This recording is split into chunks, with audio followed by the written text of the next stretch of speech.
Hello students, I welcome you to session 24 of Learning Management System, an initiative by the Department of Collegiate and Technical Education. This session deals with Unit 6 of Basics of Transmission and Distribution, of Basics of Electrical Power System, that is 20E11T for the first semester students of Diploma in Electrical and Electronics Engineering. I would like to introduce myself. I am Mrs. Tarina Norona, Selection Grade Lecturer from the Department of Electrical and Electronics Engineering, S&M Polytechnic, Mudbidri.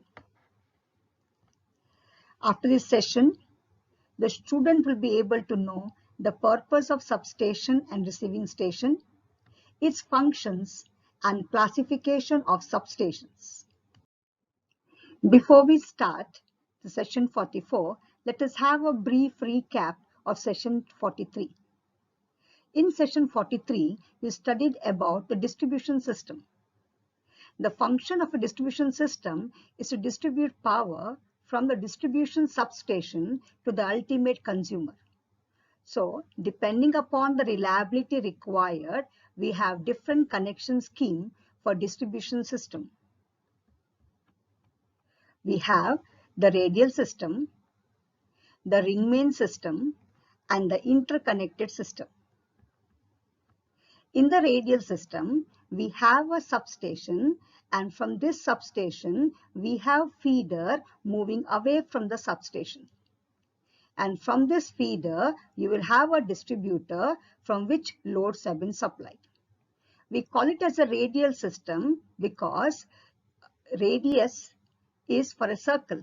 That means at the center, when you have the center of a circle, the radius moves outwards. Same way, we have different feeders moving away from the substation. The main problem with this system is that suppose there is a fault at any point along the feeder, then there will be interruption of supply to all the loads which are dependent on this feeder. So we have another system which increases the reliability, and that is the ring main system. In the ring main system, the feeder moves from the starting point all around the area where the power is to be distributed, and it comes back to the starting point. When you have this kind of system, when the substation is going to feed power from both the ends, that is from SRP and also from SLMN. So the power will be fed to a particular load from both the sides, anti-clockwise as well as clockwise. The advantage of this system is that suppose there's a fault in one portion of the feeder, then the power can be continued to be fed from the other end. So in this system offers better reliability. In this system, there is only one substation, or we can say source, to these feeders. In order to have higher reliability, we can go for another system, and that is called as interconnected system.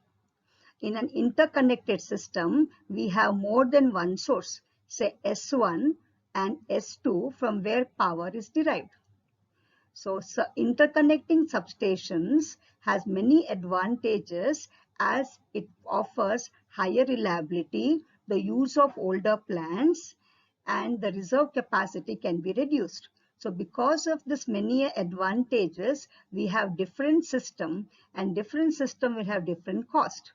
So depending upon the service requirement, we go in for a different type of system.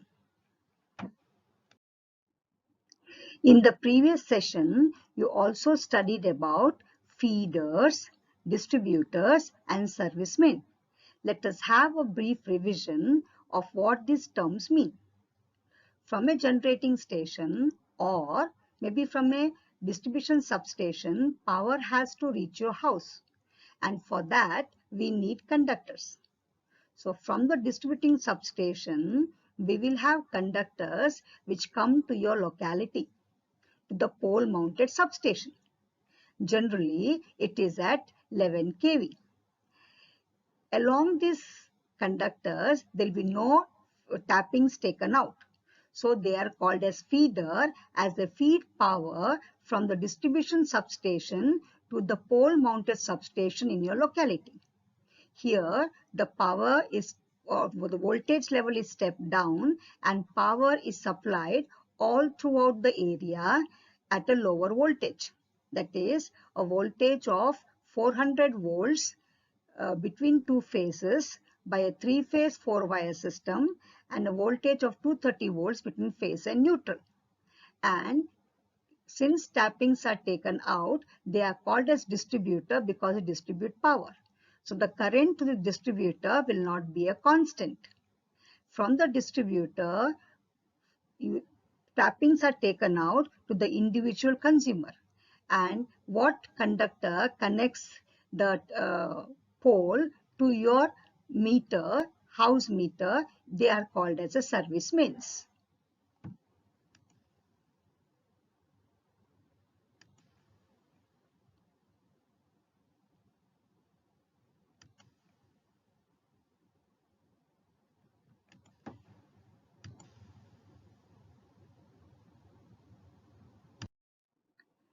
Let us have a brief overview of what we are going to study in this session. In this session, we are going to study mainly about a substation and a receiving station, the function of the substation, and the classification of substation. Now let us understand what is a substation.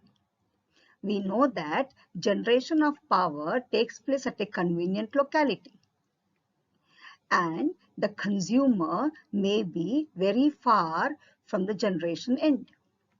So whatever power is generated has to be transmitted over long distances. Transmitted over long distances has to be suitably handled and distributed to the individual consumers. So all along, from the generation side to the consumer side, there might be many places where you require to change some characteristic of electric supply. This is done by a substation. In the previous sessions, we studied about the different types of generation. ನಾವು ಏನು ನೋಡಿದ್ದೇವೆ? ನಾವು power generate ಮಾಡಬೇಕಾದ್ರೆ ನಮಗೆ convenient location ನಾವು ಹುಡುಕ್ತೇವೆ. We have studied for different power station what are the factors to be considered for selection of site. ಯಾವ site ಅಲ್ಲಿ ನಾವು ಜನರೇಟ್ ಮಾಡಿದ್ರೆ ಇಕೊನಾಮಿಕಲ್ ಆಗ್ಬಹುದು, ಕನ್ವೀನಿಯಂಟ್ ಆಗ್ಬಹುದು, we have studied. ಈಗ ನಾವು ಜನರೇಟ್ ಮಾಡಿದ ಪವರ್ ಅನ್ನು ಡೈರೆಕ್ಟ್ಲಿ ಕಳಿಸ್ಲಿಕ್ಕೆ ಆಗ್ತದಾ? It is not possible. ನಾವು ಏನ್ ಮಾಡಬೇಕು? ನಾವು ಜನರೇಟ್ ಮಾಡಿದ ಪವರ್ ಅದು ವೋಲ್ಟೇಜ್ ಲೆವೆಲ್ ನಾವು ಜಾಸ್ತಿ ಮಾಡಬೇಕು, so that we can limit the losses. So we have to increase the voltage level of the generated voltage by using a suitable device. Also, the power transmitted and received. ಈಗ ನಾವು power ಕಳಿಸಿಕೊಟ್ಟಿದ್ದೇವೆ. ಈ ಕಳಿಸಿಕೊಟ್ಟ power directly consumer ಎಂಡಿಗೆ ಹೋಗ್ಬೋದಾ, ಕಸ್ಟಮರಿಗೆ ಹೋಗ್ಬೋದಾ? It is not possible because the voltage level is very high. So ನಾವು ಏನು ಮಾಡಬೇಕು? We have to change the voltage level. So similarly, ಬೇರೆ ಬೇರೆ ಕನ್ಸ್ಯೂಮರಿಗೆ ಬೇರೆ ಬೇರೆ ರಿಕ್ವೈರ್ಮೆಂಟ್ ಇರ್ತದೆ depending upon the application. So generating station ಇಂದ ultimate consumer ಗೆ ಯೂಸ್ ಮಾಡುವ ಟೈಮ್ ತನಕ we have to change some characteristic of power supply. ಅದು ಏನ್ ಮಾಡಬೇಕು? ಸೊ ನಮಗೆ suitable apparatus ಬೇಕು. Putting all this apparatus together, we will be able to bring about a change in the characteristic of electrical supply. This group of apparatus is called as a substation. So see here, in blue you can see transmission, in red you can see generation, and along the path you can at least require to substation. So what is a substation? A substation is an assembly, means putting together, ಒಟ್ಟಿಗೆ ಹಾಕುದು, for suitable operation. Substation is an assembly of apparatus. What does it do? It changes. What does it change? Some characteristic of electrical supply. ಅದು voltage ಆಗಬೇಕಂತ ಇಲ್ಲ, right? As we move forward, we will learn what are the different characteristics of electric supply we would like to change to suit different applications. So based on that, we have different types of substation. Now let us understand what happens in a substation. From where does a substation get power? So electrical power is received by the substation from the incoming transmission line. And what does it do? It brings about a necessary change. And after the necessary change has been obtained, it delivers the power through outgoing transmission line. So you can see in a figure, here we have incoming lines and here we have outgoing line. And all this apparatus has been put together to bring about the necessary change. So all power system require a substation. It is an important link. Here, if we have generating station and here we have a load center or a consumer which is going to consume power. So there's a link. The substation is that important link linking the generating station and the consumer at this end by bringing about a necessary change. And depending upon how the substation operate, we will have continuity of supply. ನಮ್ಗೆ ಏನ್ ಬೇಕು? ನಮ್ಗೆ power cut ಆಗಬಾರ್ದು. We require continuous power supply. Reliability high ಇರಬೇಕು. So continuity ಬೇಕಾದ್ರೆ ನಮ್ಗೆ ಏನ್ ಬೇಕು? Substation successfully operate ಆಗಬೇಕು. If there is a problem with the substation, then there will be a lack of continuity. So substation is an important part of a power system. Now let us understand what is a receiving station. A receiving station is basically a substation. So what does a receiving station do? It is basically a link between the generating station and the distribution substations. We know that from the generating station, the electrical power has to flow through various substations at different voltage level. See, in this figure, we can see that power generation is happening. Whatever power has been generated, it is stepped up to a very high voltage. Higher the voltage, lesser will be the losses. Now, once the power has been stepped up, it is transmitted over long distances at high voltage. And this high voltage line will come to the outskirts of a city or close to the load center. And once the power comes here, then the power is stepped down using a transformer. So basically we can say that power has been received by this area for utilization. That is why the name receiving station. So all receiving station will always have a step down transformer. A receiving station will always have a step down transformer. It marks the end of transmission. And from here, distribution starts. So you can see here in yellow, we have the transmission grid, and in blue, we have the distribution grid.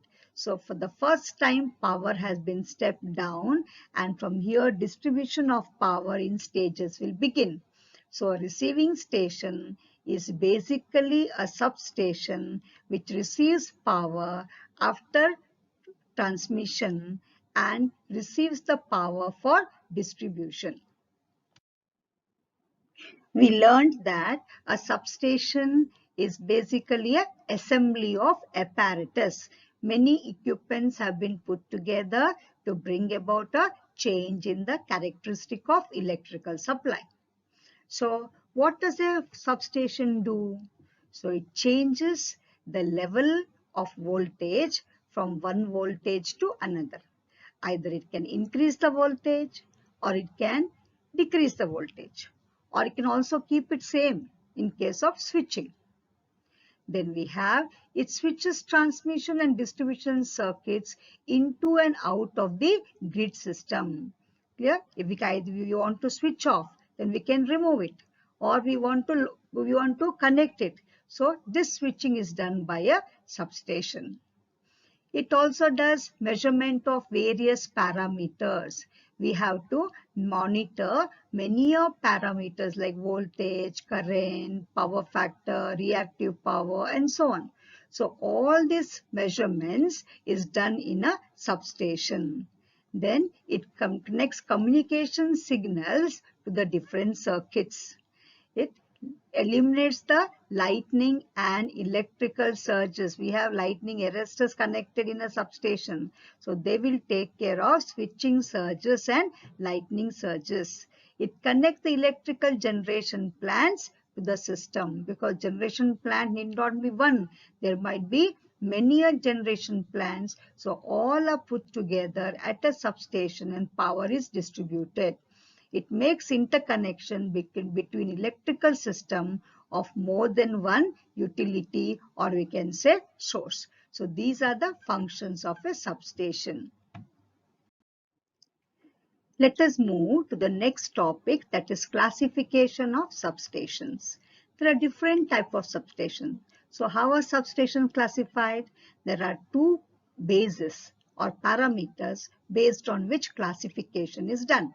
The first classification is based on service requirement or application, we can say, as to what we need from the substation.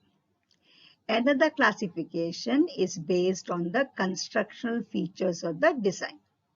So based on service requirement, we have transformer substation, switching substation, power factor correction substation, frequency changing substation, converting substation, and industrial substations. And based on the constructional features, we have indoor, outdoor, underground, and pole-mounted substations. We saw that the first basis is the based on service requirement. So based on service requirement, we have 6 substations. We are going to see each substation separately as to what do they do, how do they operate. First and foremost, we will see a transformer substation. So what's a transformer substation do? A transformer is used to either increase the voltage level or decrease the voltage level. At the generating station, we increase the voltage. For receiving stations and distribution substations, we decrease the voltage. So transformer substation, they are going to receive power at some voltage and it is going to deliver it at some other voltage. So transformer substation will have transformer as the main component. So we have shown a distribution substation. Here step down occurs. Even at the consumer locality, there will be a step down. Industrial substation also, there will be a step down. So only at the generating end, there is going to be a increase of voltage level. Subsequently, during transmission, during a distribution, there is going to be a decrease in the voltage level.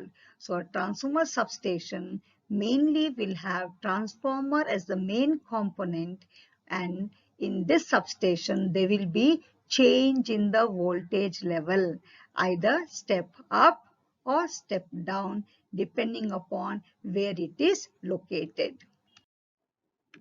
So a transformer substation will have transformer as the main component. So step-up substations are linked to generating station. Step-down substations are linked to load centers, and the distribution substations are located near the consumer locality. A distribution substation steps down the voltage to 400 volt, three-phase, four-wire system. So ultimate consumer utilization takes place. Now let us learn the next type, that is the industrial substation. So every industry will have power requirement, and it will require power based upon the equipments used in that industry. So we need to supply power to the individual industrial concern, and they will be handling the voltage at a higher level than a retail consumer. So such substations are called as industrial substations. Then we have switching substation. In a switching substation, there is no change in the voltage level. We just want to have a control over the circuit. So in order to have a control over the circuit, at some intermediate stage, we may have switching substation, which only operates it as on and off, no change in the voltage level.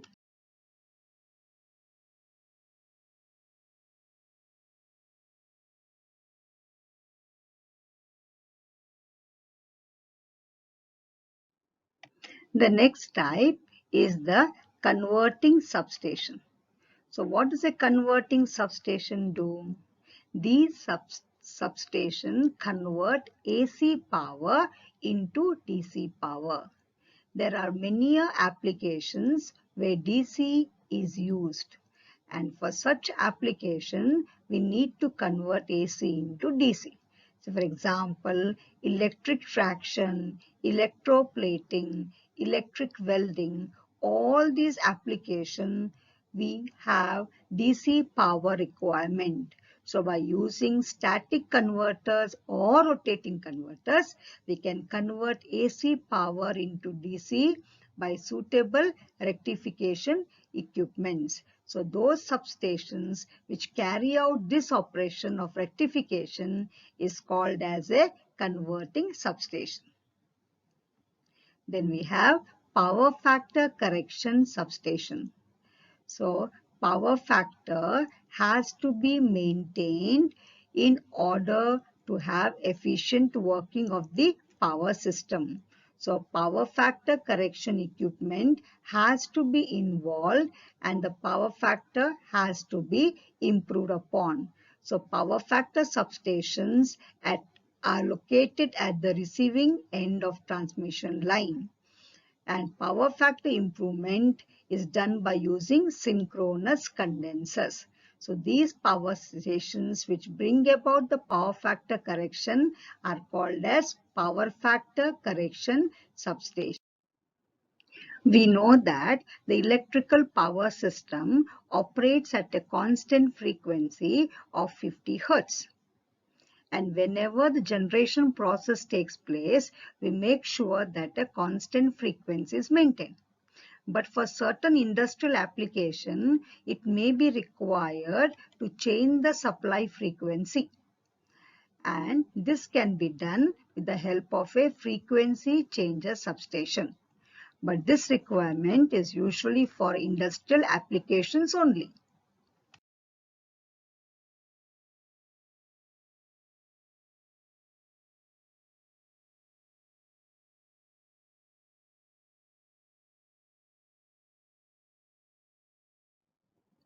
Let us move on to the next basis of classification.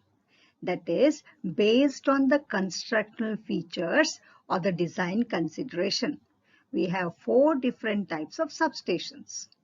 That is indoor substation, outdoor substation, underground substation, and pole mounted substation. All these substations are based on the location. Let us understand what is this substation. We can see that there is a transformer which is installed indoors. Can you see the roof here? All the switchgear also has been installed indoors. So this is a indoor substation. Generally for low voltages, say up to about 11 kV, we can have the equipment of the substation installed indoors.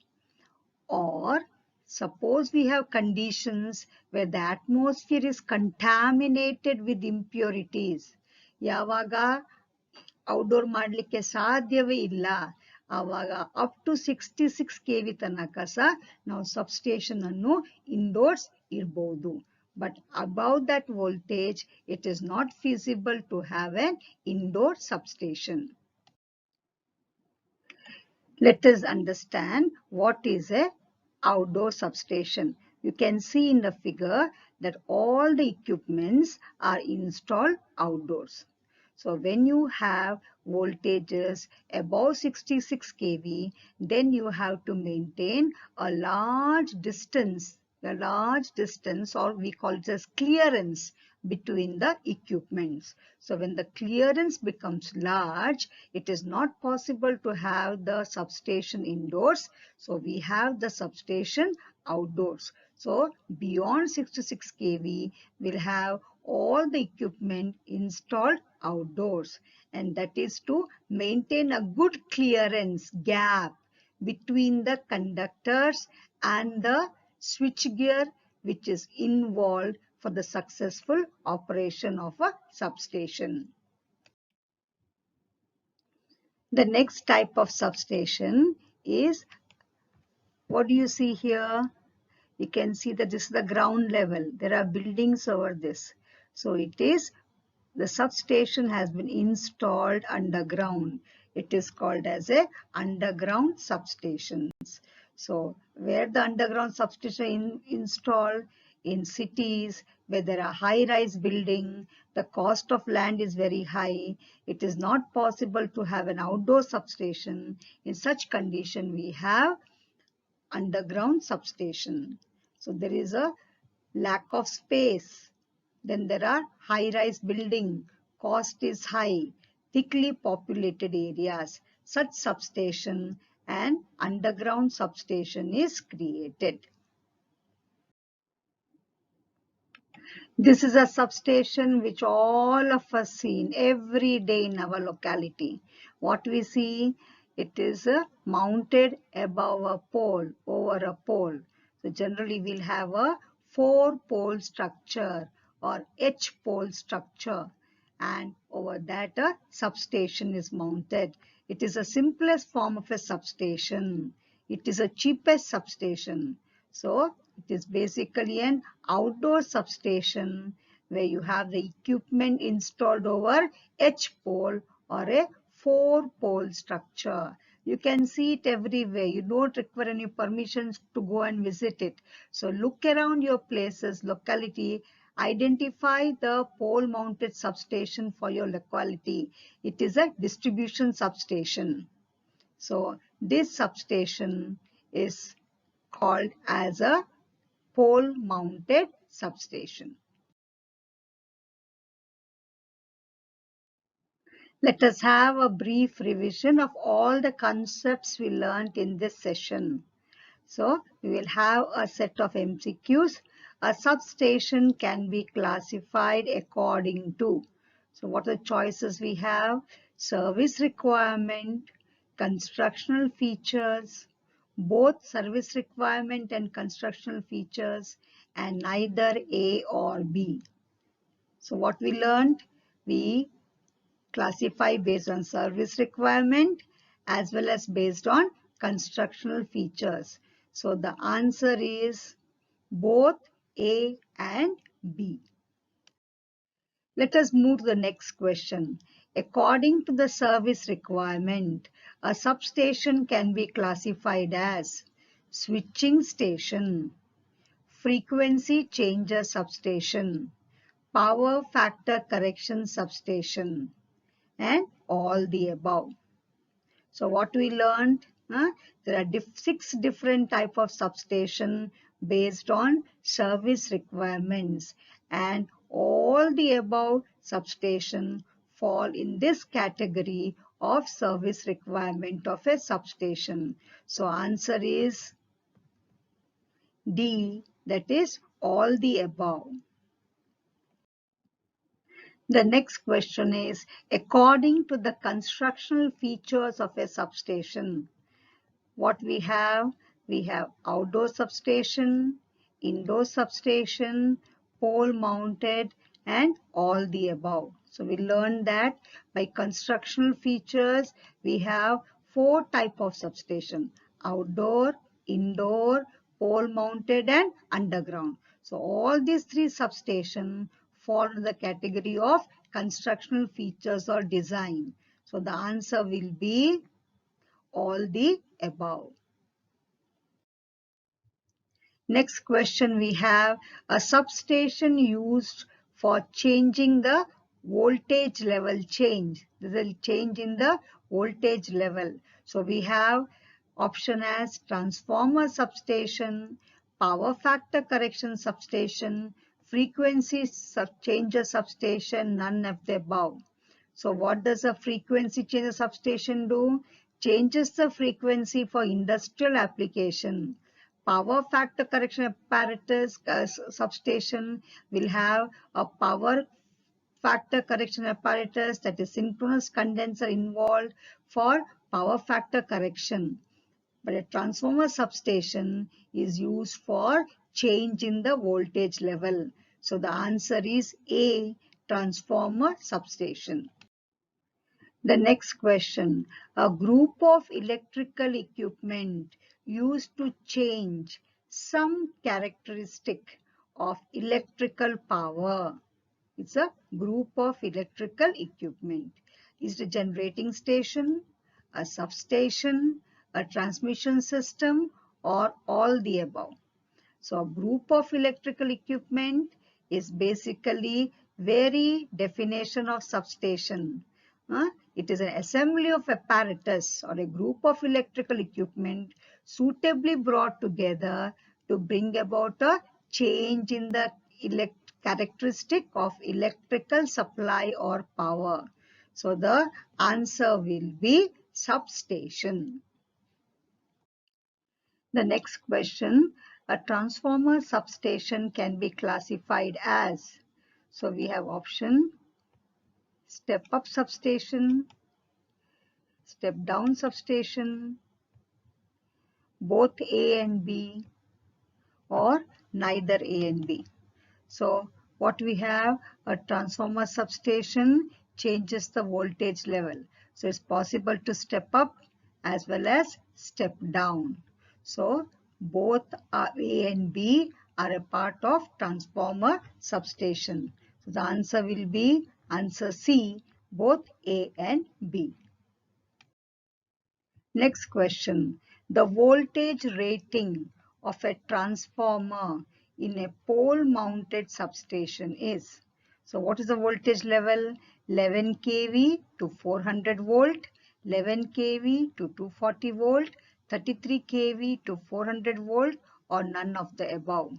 So in a pole mounted substation, on the secondary side or the output side, we have 400 volt. So it transfers 11 kV to 400 volt.